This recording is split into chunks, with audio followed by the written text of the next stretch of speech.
The Balfour Declaration. Let's rewind to 1917. World War I is tearing the world apart. The British Empire is fighting the Ottoman Empire for control of the Middle East.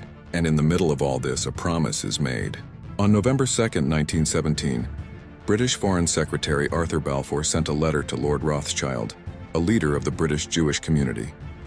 This wasn't some top-secret spy document, but it might as well have been for the impact it had.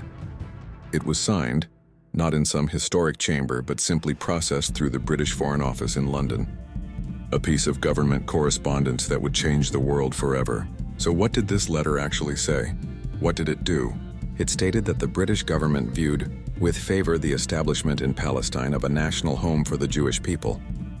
It also promised to use its best endeavors to facilitate the achievement of this object. Think about that.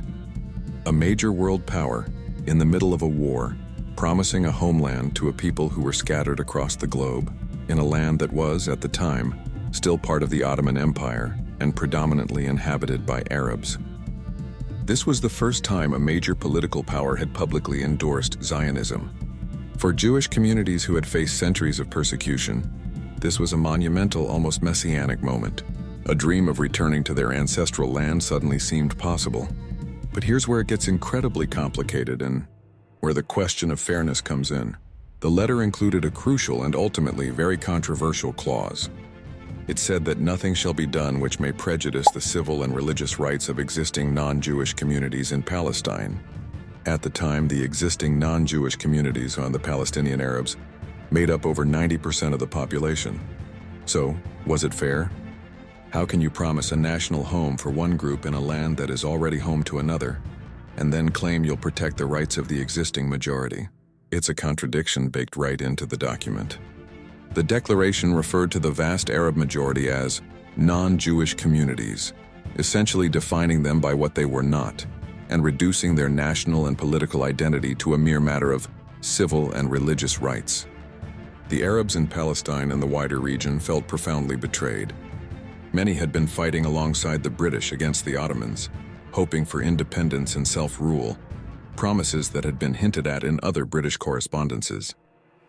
Instead, their land was being promised to another people without their consent, without them even being consulted. It was seen as a classic colonial move, a foreign power deciding the fate of a land and its people from thousands of miles away. So what happened next? After the war, Britain was granted a mandate to govern Palestine by the League of Nations. The Balfour Declaration became official policy. Jewish immigration to Palestine increased dramatically, leading to growing tensions, land disputes, and violence between the Jewish immigrants and the resident Arab population. The declaration didn't create the State of Israel directly, but it laid the foundational stone. It set in motion a chain of events: the British Mandate, rising tensions, the 1947 UN Partition Plan, and ultimately, the 1948 war, that led to the creation of Israel and the displacement of hundreds of thousands of Palestinians, an event they call the Nakba, or the catastrophe. So a single letter, a promise made in the heat of war. For one people, it was the fulfillment of a 2,000-year-old dream.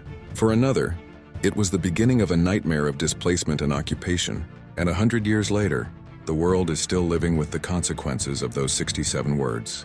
It's a powerful and tragic reminder that the promises of the powerful can echo for generations, shaping the lives and lands of millions. Was it fair to kick an entire population for another without reason?